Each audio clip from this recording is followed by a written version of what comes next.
Okay. So every fifth Sunday, I apologize, by the way, for the technical. We have quite a few people out of town this time of year, and our whoever was scheduled for today for our tech team apparently couldn't make it. So I turned everything on, but I'm not much of an expert. Speaking of expertise, I guess it has a little to do with what we're going to do today. This is called Mando or Hossen Dharma combat. I think of it not so much as combat as more negotiation, maybe. Coming to accord, trying to reach common understanding. Can I get a thumbs up on the mic again? Is it clear enough? Okay. So I wanted to say something about formality and informality. Today I'm not wearing any robes. I didn't wear my rakusu. In our practice, in our lineage, we're a householder lineage. And so we have ceremonies, weddings, funerals, and various Zen ceremonies where we do robe up for those. But especially for dokusan, or which is an interview, one-on-one interview, and this is kind of a public dokusan, this kind of exchange in Mando. I think it sends maybe the wrong signal, or a wrong signal, or a confusing signal, if one person is all robed up and sitting on the high seat, and the other person traditionally comes and does prostrations, sits on the ground or stands. In our culture, it looks a little bit like high and low, you know? And then we say there is no high and low on an individual basis. Beginner's mind, Shoshin, means that the rank beginner may be Maitreya, Buddha of the future. So this young lady who came in the door this morning, she has the highest rank, because as far as we know, you're the Buddha of the future. So the hierarchy within the priesthood and all that is less important as a hierarchy. In Japan, I think, in China, India, maybe, it's a way of showing veneration for people who dedicate their lives to this practice, and they are mendicants, basically. They're dependent upon public for feeding them. And so very different, I think, in the countries of origin. But here, I think we want to make the point, or stress, err on the side of equality, if you want to call it that. Or, but we say in Zen, all opinions are not equal. It is the last bastion of respect for seniority, probably. People are venerable. Roshi means something like venerable, but it also means old and useless in the terminology that we've inherited from countries of origin. So in a situation like this, I think it sends a better signal if we are not in costume, not establishing the hierarchy, or not reinforcing any idea of hierarchy, but we're trying to come to terms with, or come to accord with our understanding here. So we do this one at a time, one person at a time comes up and make a bow, if you like, as a sign of paying appreciation, courtesy. Take a seat, and you're sitting close enough that we'll just simply use the one microphone to hear your question. So over the years, and during the year, and during the past 2 years of COVID, and in general at any time, in any organization, you hear a lot of complaints.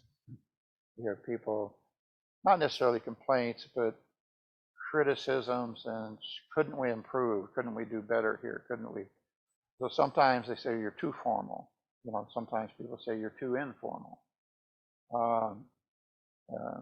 It goes all over the map. It has to do with perceptions that we develop if you attend other centers. Go practice with other groups. You see very similar kind of protocols, but you'll also see differences. And so sometimes people come here and they say, why do you do it this way? They do it that way. You know, where I was practicing, they don't do it this way. Why do you do it this way? And over the years that I've studied and practiced, I've been exposed to a lot of the formal training. My teacher Matsuoka back in the 60s was not very formal in his training. He was always very robed up, especially when presenting Zen and at the Zen Center. But when we go out, he was a Japanese businessman. He wore a Hamburg and a suit and tie, and he was very normal, very down-to-earth, very ordinary guy. So it depends on the circumstance. It's a little bit of theater to preserve the look and image of Buddhism from the past. And when we would accompany him on public speaking, he would ask us to robe up, or at least shirt, tie, typically a robe over a shirt and tie. So this is only one aspect of what you may find objectionable or distracting or disturbing, or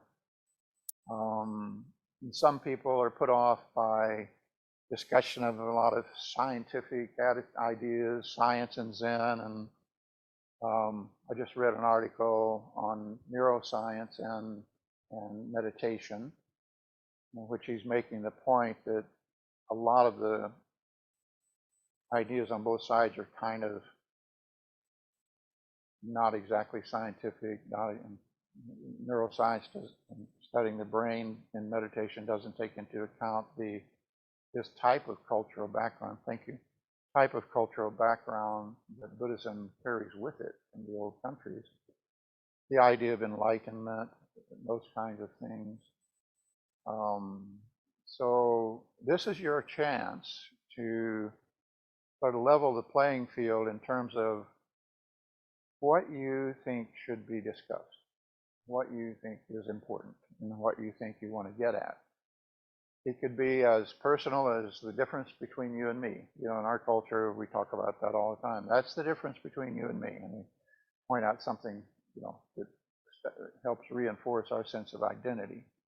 So in this exchange, it can be as simple as that, but it could also be about a question you have about the way we practice, a comment or question you have about the way others do, and what you've read about Buddhism, what you've heard about it, and you simply we're going for clarification.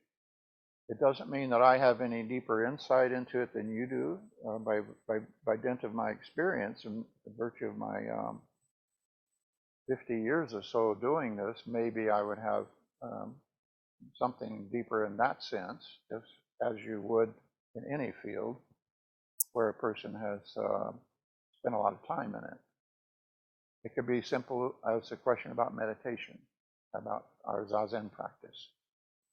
So with that, let's begin, and let's start in the Zendo here so that those people online can get a view of this and an idea. And then after we go through the folks in the room, then we'll turn to the screen and we'll ask each of those people to step up by coming off mute, coming on camera, and bring up something of their own, and then I will do my best to respond to that. So as in Dokusan, I was asked by students some decades ago, really, if I could do Dokusan. And I said, well, since I never did that, I don't know how to do that. I don't know exactly what you mean. I said, we're certainly not going to do koan practice. I'm not trained in koan practice. And as I understood it, Dokusan is used in Rinzai as a chance for you to go give an answer to the koan you've been assigned by your teacher. And then if they accept your answer, you have, quote, passed that koan, and then they'll give you another koan. And so it's a very systematic way of training, and we don't do that. It's a very dedicated form of practice, and I think it would be amateurish of us to try to do koan practice without having been trained by a koan master.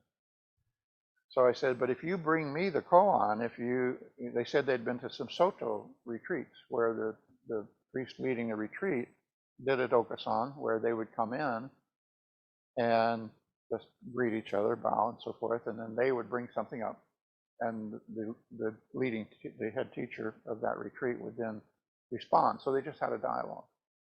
So I said, if you want to do it that way, that's fine with me. Just bring your koan, whatever is top of mind for you in your practice in your life. And I will try to respond from the basis, again, of my experience in Zen and, some experience in life and business and practical matters as well. And so that's the way we proceeded. And over time, it seemed to work pretty well. So this is kind of a public case. A koan means public case, a public version of that. And we'll start, usually it's done in seniority, so I'll just ask Shinjin to come up first. And it looks like the chair is in the right place. Yeah, good, pretty good. Pretty good camera view, okay. Okay, so you start, and if and when you're satisfied with the answer, you say, thank you for your teaching. And this person says, may you be well. And if there's anything unclear, or anybody can say unclear, or you can say, can you elaborate on that a little bit or something, as well as the person doing the Hosen. Hosen Mondo means crossing of swords. So we're set up as if we're in opposition like opponents. And Shinjin here is in black belt judo, so he's quite aware of what real Dharma combat in the ring means. But this, again, I think is not like that. It's the sword of Manjusri we're raising to cut through delusion or illusion. So please begin. What is the role of discomfort or intentional suffering? Intentional suffering, tell me more. It's uncomfortable to sit. Oh. How do we do it? Well, Zen is supposed to be the comfortable way, not only physically, but in society as well.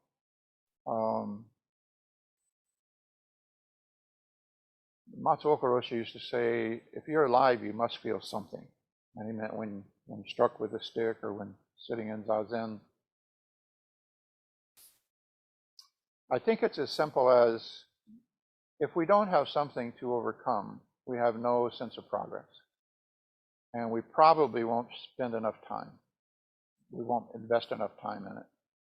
Men are more muscular than women in general, and we have more resistance in our legs hurt, our backs hurt.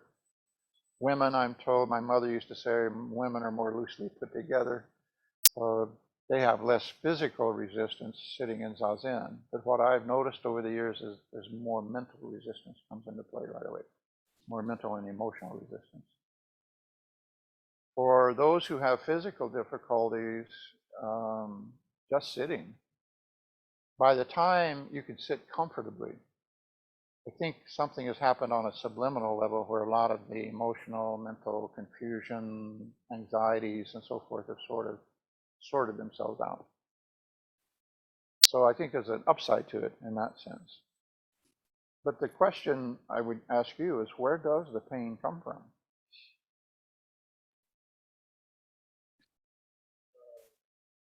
Oh, Joe. Yes. We could not hear the question to begin with. We can hear you, but we could not hear. Please re-ask the question. There we go. Can you hear me now? Yes. Okay, the question was, what was the role of pain, discomfort, or physical or conscious suffering in our practice? Thank you. And at the end, I just said, I think the question in Zen is, where does the pain come from? What is the pain?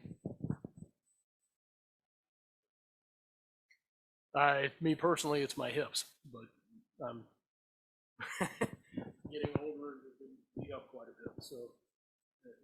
So Like a horse with shanks gone gray was one comment in one of the poems on the one who was contemplating a tree for 10 kalpas. So aging is the very first of the three marks: aging, sickness, and death. And for good reason. A part of it, obviously, is aging. May you be well. Next. Abhilasha. Whatever is top of mind for you.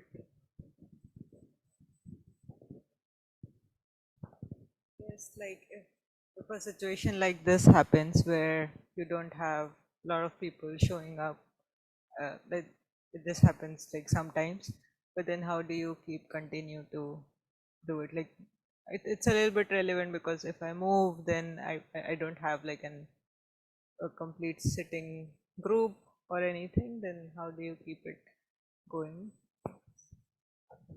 So Abhilasha's question is she is moving to, what's it called again? Yeah, Knoxville area. And she's not sure she will have a sitting group there. So how do you keep your practice? How do you keep your practice going? And of course, we refer to Bodhidharma in the cave, 9 years in the cave by himself. So our propagation model, as Abhilasha is aware, is that we will train anyone to start a sitting group as long as they don't have funny ideas about Zen. So Abhilasha has been training here to start a group in the Knoxville area once she moves there, if they don't have one. The first thing we suggest is you look in the area, see if you find a simpatico or compatible group for you that you can sit with. If not, sit on your own. But we're never sitting on our own. So stay in contact with us, sit with us at least online. Maintain contact with your home Sangha here as well. And if nobody else is there, we will train you and support you in starting your own sitting group. Because Sangha, the third leg of the stool, Buddha, Dharma, Sangha, community, is all three legs are critical to a stable balance. Doesn't mean, though, that you have to have a Sangha. It's not necessary, absolutely necessary, but it's better, more well-rounded practice. Thank you for that. I just have one follow-up. So there is Dharma and Sangha, I understand. What does Buddha deeply mean, like in the three jewels? What is Buddha supposed to? Yeah, Buddha comes from the root word meaning awake, which I'm sure you're more familiar with than I am, knowing the language. And it simply means that Buddha woke up. And you have to say, what did he wake up to? I think he woke up to, we express it as saying he woke up to reality. You say, well, everyone's in reality. But the proposition, I think, is everybody's sort of sleepwalking through reality. Just as we woke up this morning, we know the difference. We were asleep, maybe dreaming, but we still know the difference. The proposition is we're still asleep. And so we can wake up from this, and we will know the difference. Now, that is another point that's debated and even denied in some scholarly circles, so whether there is any such transformative experience. And in the debate with neuroscience, it's whether the traces that they can find in the brain have any real correlation with any such thing. There's no way to prove the correlation. There's a correlation of to something. And so I think Buddha's case, Dalai Lama, the ancestors in Zen, we can only read their history. We can't talk to them personally. The only thing we can rely on is our own judgment. But instead of judging them, Buddhism asks us to judge our own experience. So Buddha for you means your Buddha nature. Doesn't mean it's the historical Buddha. It's both at the same time. Buddha woke up, you can wake up. And Dharma is the teaching. Dharma is teaching, Buddha is the nature. So Dharma is the written record, for one, but it's not only the written record. Dharma is also how you experience things in real life. You're a scientist, so you have some understanding of, the scientific problems you're solving and issues you're dealing with. According to Buddhism, those are all Dharma. They're all teaching you the Dharma if you look at them in that perspective. May you be well. So the three treasures are understood that way as having at least two sides. One being the historical, traditional side of the Sangha as being the original order of monks and nuns in India, but it's also us who are practicing this way today. Any group that you belong to is potentially a Sangha if it's harmonious. Dharma or Sangha means harmonious Sangha. And of course, many times at work, at home, many times the groups that we belong to are not harmonious, so they don't qualify as a Sangha. Same with Dharma. Dharma is not, is all, Dharma also means being. That chair is a Dharma being. It's not conscious, but it's manifesting the Dharma. It's behaving the way a wooden chair behaves in the field of gravity with a person sitting on it. So it is, nothing else occupies that space. Nothing else occupies that location. Down to the smallest particle, and a subatomic particle is a Dharma being. So there's really no conflict between science and Buddhism on these accounts. The way that two are approached philosophically and the way they're taught is different. Of course, the science we have now is very different from what they had in Buddha's time. So Buddha means our original nature, and Shakyamuni Buddha, who was the first historical manifestation of waking up to this nature, transcends human nature, as we say. And it's also your nature. So all of these three terms have at least those two sides. The next.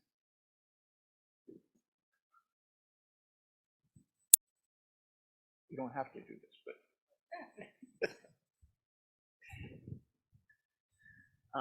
Thank you, Sensei.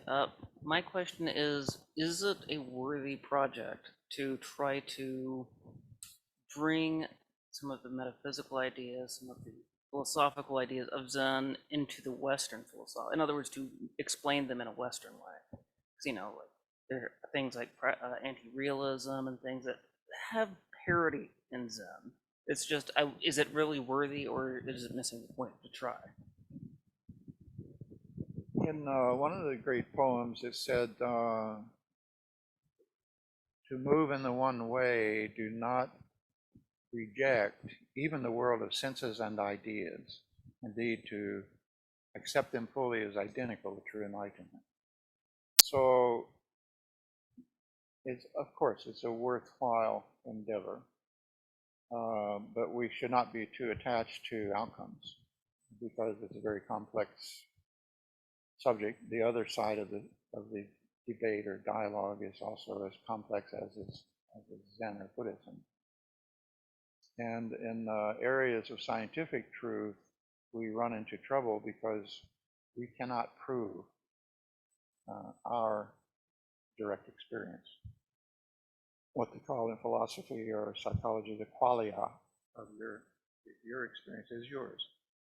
I can't get that. I can't have that. Sensei said, your enlightenment is yours and mine is mine. You can't get mine and I can't get yours. So it's similar with even just what your world is. Your world is a different world than my world. I was born with you, I will die with you. Nobody else has your world. So in that sense, we can't quite bridge that gap in any scientific way.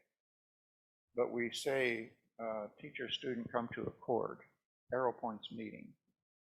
The chicken is pecking, the hen, mother hen, pecking on the outside, the chick is pecking on the inside of the shell. When the shell breaks, they're both in the same reality. So the history of Zen and its transmission, which Shinjin gave a wonderful series of lectures on over the past year or so, is all about how, another question would be then, well, then how can this transmit, to the next generation? How can this transmit? And how can you know? How can a teacher know that the student gets it, or at least enough that they can entrust the Dharma to them? So that question cannot be answered rationally and in a scientific way either. But I would say it's worth the effort. Thank you, Sensei. Thank you for your teaching. May you be well. Okay, we have two shy people. So let's go online. You're all in the comfort of your own homes, so I'm sure somebody would be willing to step forward and cross swords, virtual swords. There we go, John. You must still be on mute. Thank you, Sensei. Okay. I continue to process a theme that I hear orally and encounter in writing on our website that goes as follows. Just sit still enough, long enough. Hojo, for me, it feels simplistic. Like if I do that persistently long enough, I'll arrive at where I'd like to be.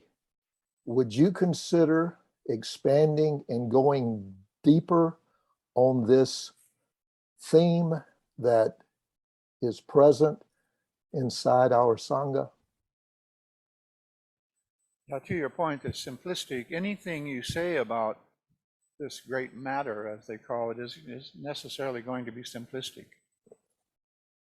There's no way to capture this in words fully. And a lot of people have tried. The whole written history is masterful. People who are masters of language are trying and trying and trying to capture it somehow in words or give it a little different twist. I came up with sit still enough, long enough, based on an extension of just sit. Now, when you think, okay, I'm going to try to just sit, you find out it's impossible.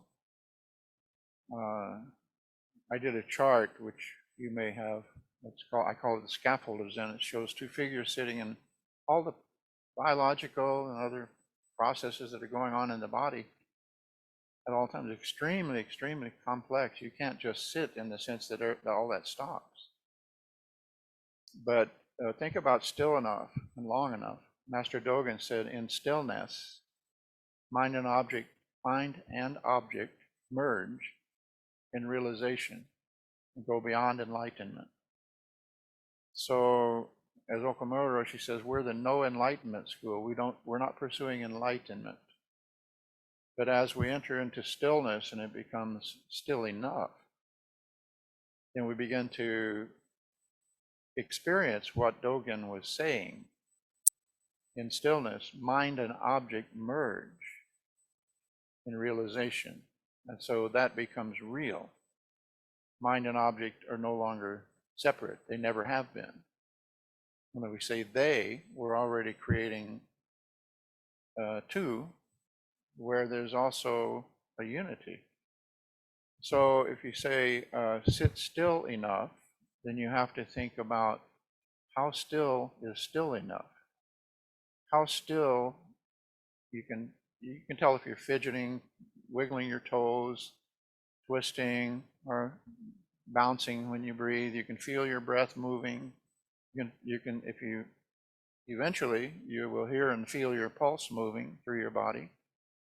You feel all kinds of sensations like prickling, what do they call it? Pins and needles in the toes and fingers, so forth. And so that's motion. That's all kinds of different motion that you register. Mostly cut off in ordinary consciousness because you don't need to feel that all the time. So, but when you start sitting still enough, you're not only physically still, you start becoming mentally still. The monkey mind starts to settle down, takes a nap. After a while, a thought may come and go once in a while, but it's not just constant thinking all the time. So you're more still mentally. Then you become more still emotionally. Less anxiety, less worrying about something that isn't happening at the moment. What we're going to do this afternoon. What I did yesterday, I screwed up and did something yesterday, and now I've got to go back and fix. Less anxiety, more emotional stillness. Yeah, so stillness is not just physical. It becomes mental, emotional. It becomes total, holistic stillness, we might say. And everything is in this stillness. So all myriad objects participate in this. Part of the Buddha body. The Buddha body is the stillness that is, the calm of the universe. And if you think about long enough, how long is long? And by the way, before leaving stillness, think of mokurai. Mokurai is motion in stillness.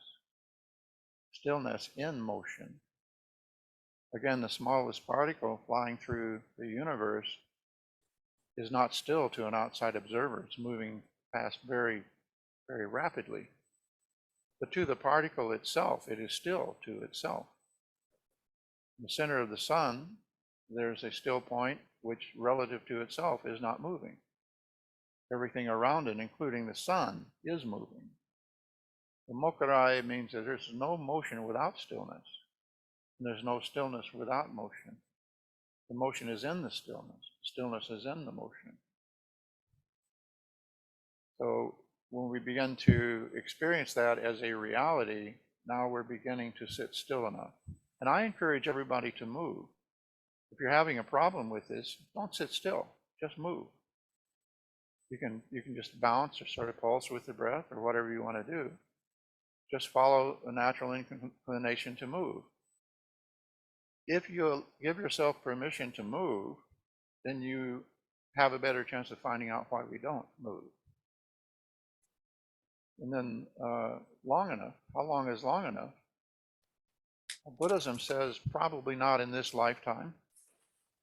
The old Zen joke, the Zen masters ask, how long do I have to practice? And Matsuoka used to smile and say, for you, 30 years. And laugh, Or sit 10 years. Somebody said, sit 10 years. And then sit 10 more. And then sit 10 more, and so forth. So in terms of how long is long enough, according to Buddhism, my understanding of this is it's infinity or eternity. It's infinity in space and eternity in time. Just sit still. Long enough would also be the eternal moment. There's no way that this can really take time. What takes time is disabusing ourselves of our own ideas about it. It's already true in this moment, so it cannot take any time.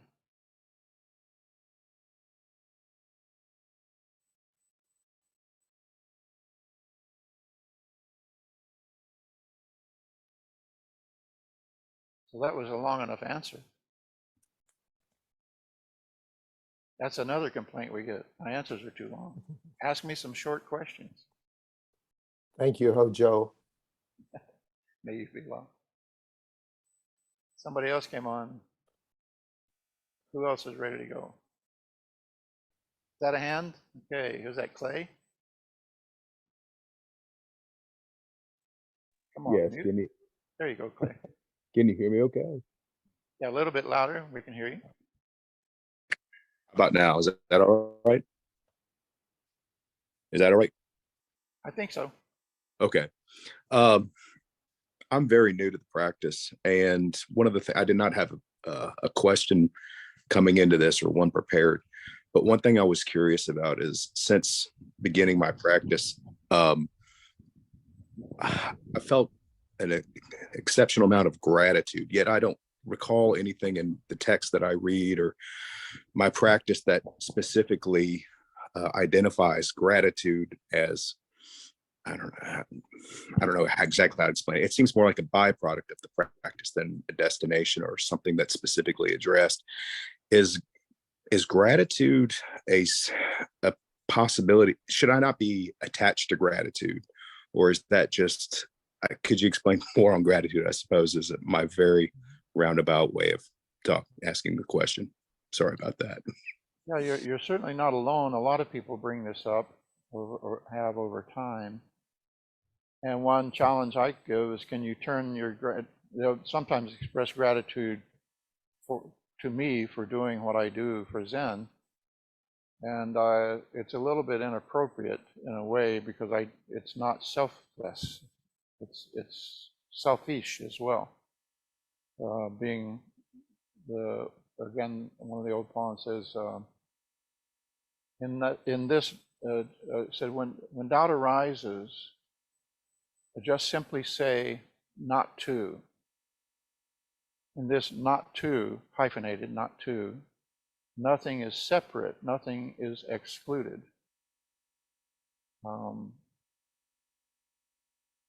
Enlightenment is dependent upon entering this truth.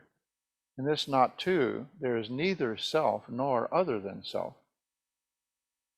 So the dialogue a few minutes ago talking about mind and object merge in realization and go beyond enlightenment. Mind and object merge, that is not two. You can't get any simpler than that. We don't say it's one. We don't assert that all is one because the differences are obvious. But we can say, on the other hand, they're not. Everything is not totally separate. Both can be true at the same time.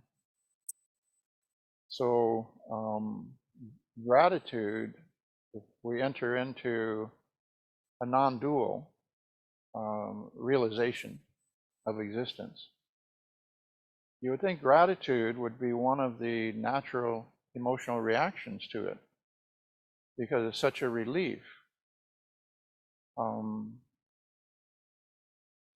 There was an old story of a monk bringing in the water. Some of you have heard this. And he's carrying a bucket in each hand.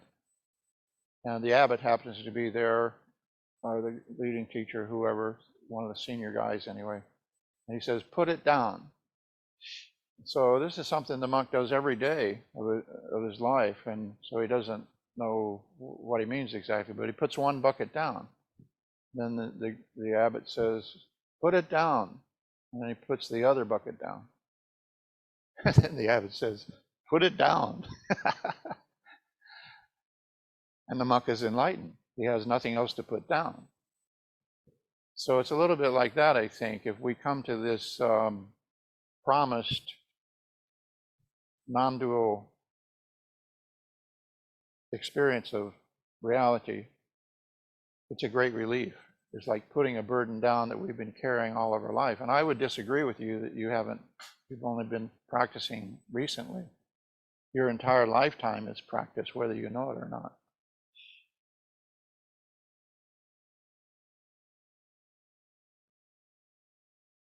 So anything further on that?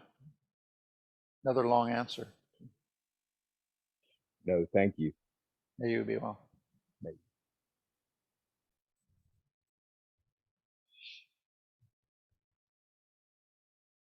Any comment in the room? Peanut gallery here. Okay, I'm going to start calling you out. Oh, we got a hand up. Yashirio, Stephen.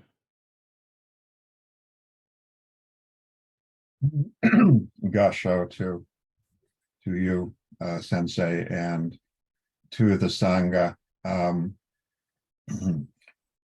I was almost in tears with the questions that have been asked this morning because they are my questions as well. And it's very nice to hear in Sangha that these concerns extend to other people as well. Reverting to my ordinary pedantic method, a piece of fruit, sensei. Dokusan, according to my dictionary, translates as go alone. And it has the connotation of the student going alone into the dragon's den of meeting with the sensei or the Roshi. And then just reflecting on that for the moment, that the Roshi appears to be stable because he's sitting in, or she is sitting in a room and the student goes there. Right. It's a lot of Right. staging. It looks pretty dramatic. And it's sometimes Yeah. called go alone to the high one. Mm-hmm. But again, the high one is not the person, is not that person. It's what they represent. My question that has arisen out of the other questions that were being asked, it occurred to me that I haven't been with the Atlanta Zen Center that long, but the word Kensho has never come up. And I think that this is what some of the questions are moving towards. Kensho. Kensho.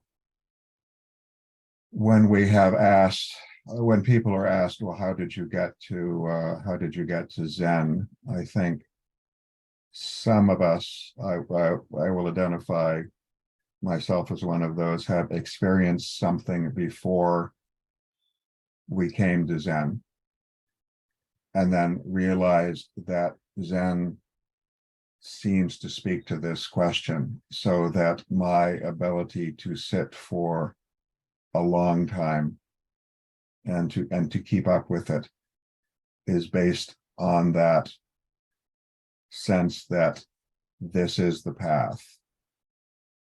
And I have great respect for persons who perhaps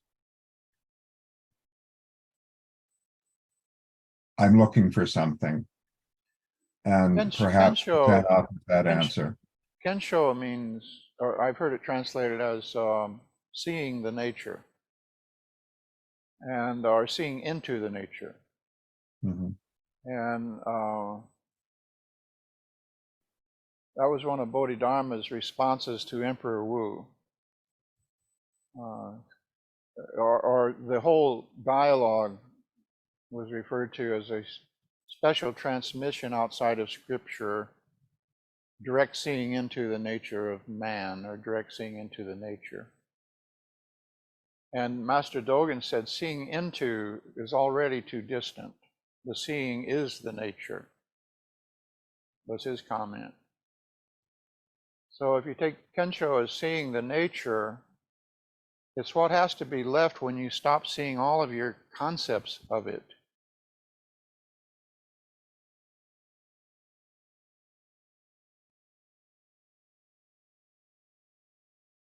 In Rinzai practice, there is that notion, and it was to some extent competitive, is to pass a koan. And some people would say, well, I passed 8 koans. Right. And I tended to, that was not something that we should be talking about. And there was no measure there. When we attended, when we went to Japan in 1989, we sat at the Shikoku dojo in the southern island there, Roshi, I can't remember the name of the island. Kyoshu. They're Rinzai, and they were like one guy ran a hardware store, and they were normal people. The lead guy was a psychiatrist who wasn't there that day, but he had just passed 100 koans with his teacher or something like that. And then Soto Zen, the way Matsuoka Roshi explained it, we're sitting in the koan when we sit in Zazen. we're always sitting in the koan or walking in it or standing in it or whatever. It's the Gendro koan of everyday existence, everyday life, this reality that we're in. And the Soto concern with or objection to the Rinzai emphasis on assigning a koan is that we don't need no more stinking koans. We're sitting in the middle of the big one, right? So I understand the pedagogy to be to come at it like you do any subject with this little bit of it and this little bit of it and this little bit, and finally if you pass the 1700 koans, you've kind of got the well-rounded picture. But that's the same in any subject that we study. So if you're already sitting in the koan, the only thing getting between you and it is your own ignorance or resistance or insistence on your own interpretation, however you want to think of that. So I think what koan practice does is they try to disabuse you of various confusions, sort of one at a time under a master who knows what he or she is doing. A very difficult pedagogy. I wouldn't want to try to take that on. But if you sit in Zazen and you don't have a koan assigned to you, a verbal conceptual koan, maybe you're more likely to penetrate to the bottom of the real koan that all the other koans are pointing at.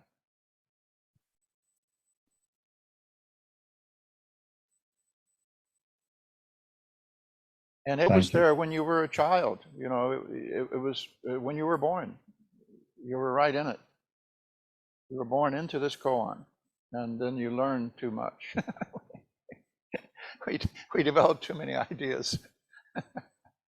So that's the baggage that's the water buckets you're carrying around. We're all doing that.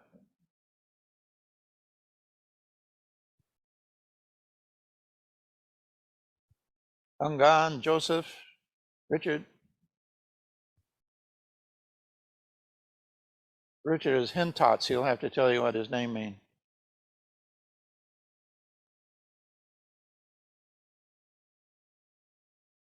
Are you coming forward, Joseph? I can. I'm not sure I've got. This is your chance to. This is your chance to have Zen on your own terms here. I guess so. I mean, I guess it's been a lot of ground covered today. We were sort of talking about the brain and language and reality, and we're trying to narrow it down. Yeah, I don't know. I'm struggling to like formulate a narrow question. I mean, I guess just, you know, what's top of my mind, I've been sort of thinking about like the links of dependent causation, and kind of you hit the bottom and there's like a loop. It's like name and form and consciousness, and they're part of this, you know, wheel that's assembling the whole mess of suffering. And yeah, I don't know. I guess I wondered if we could talk a little bit about, you know, how, I guess just like elaborate descriptions of problems are sort of sometimes themselves the problem. And, you know, it's not just that language can distort reality, but that it's... Right. So what is the simplest, most elegant definition of the problem in Zen? Probably is the solution, and probably is the correct one, if it is the simplest and most elegant.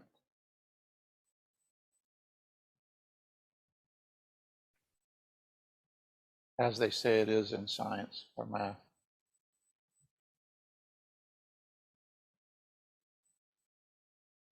And you return to just sit? How ingenious. I can't simplify that anymore. For sure. I've tried.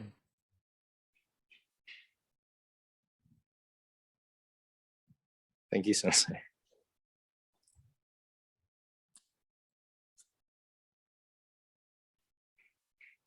So it's either Ungan or Hentat.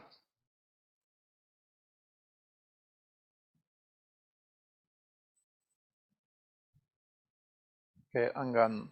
Yeah, I'll give it a try. I think we have covered so much territory, it's hard to come up with one question.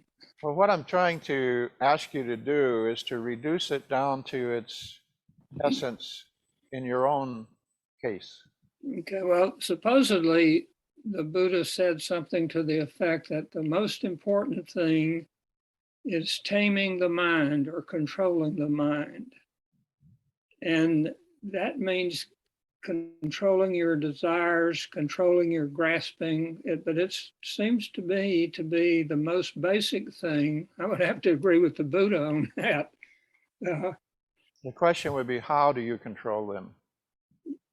Yeah, well, that's what I'm going to ask you.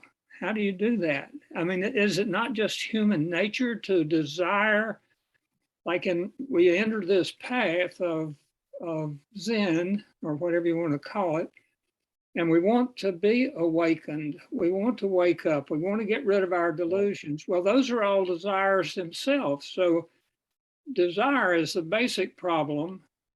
So how do you do that? Or is that just you sit long enough till you give up? Sensei once said, he said, the desire that brought you to the Zen Center today is a good desire. But it's still desire. Right. So I don't think the precepts and the teachings have anything to do with not feeling desire, not feeling anger, not feeling. And the fact that you are alive means you are stealing in some sense. If I breathe air in this room, somebody else can't get that oxygen. I stole that oxygen from everybody else.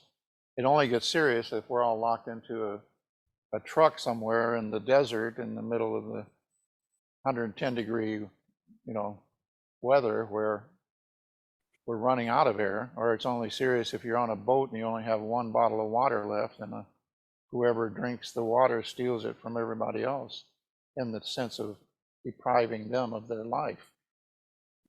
But nonetheless, we're consuming beings. We have to eat, we have to drink. We're born of this body, mouth, and mind. Desire comes with the territory. So it's not a matter of not feeling. It can't be a matter of not feeling.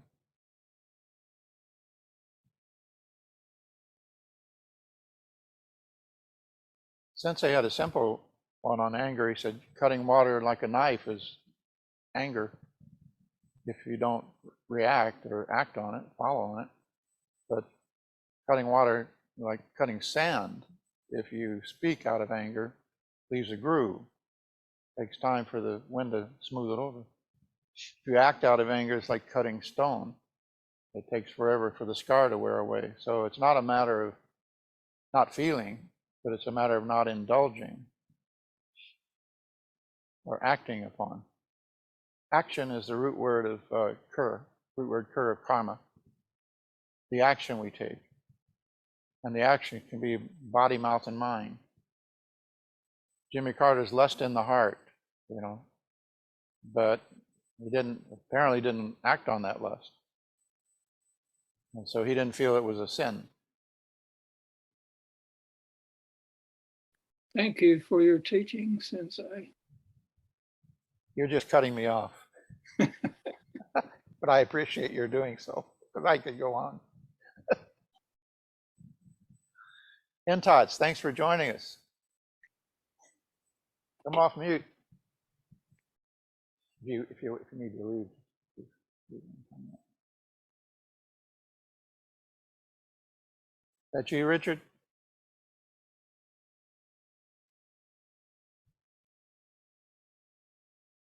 Okay then. Go around one more time. Anybody else have something as a result of the dialogue? Anything, Shinjin? Nope. Anybody online? Okay, can we close with the bell? We'll do the 4 vows. We'll do the 4 vows 3 times. wanted to make a couple quick announcements. We have Abbott's retreat in November has very few signups, so we're likely not to schedule it. We have, and that's the weekend of the 11th, I think. But we also have Jukai on the 6th, and we have 3 or 4 signups for Jukai on that Sunday, the 6th. So anybody local who's interested in Jukai, please let us know. Okay.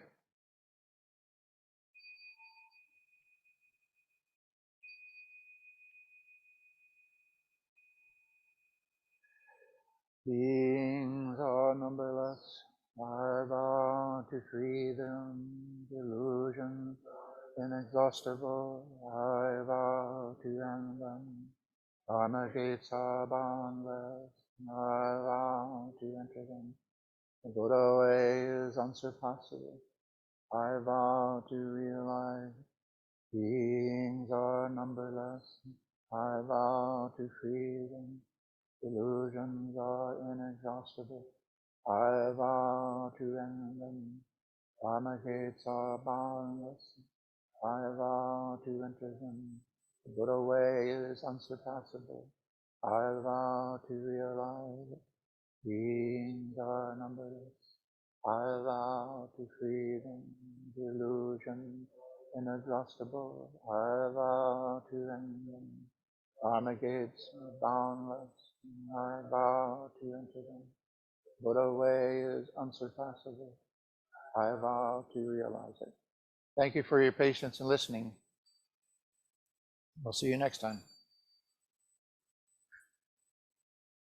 Hello? You got sewers coming?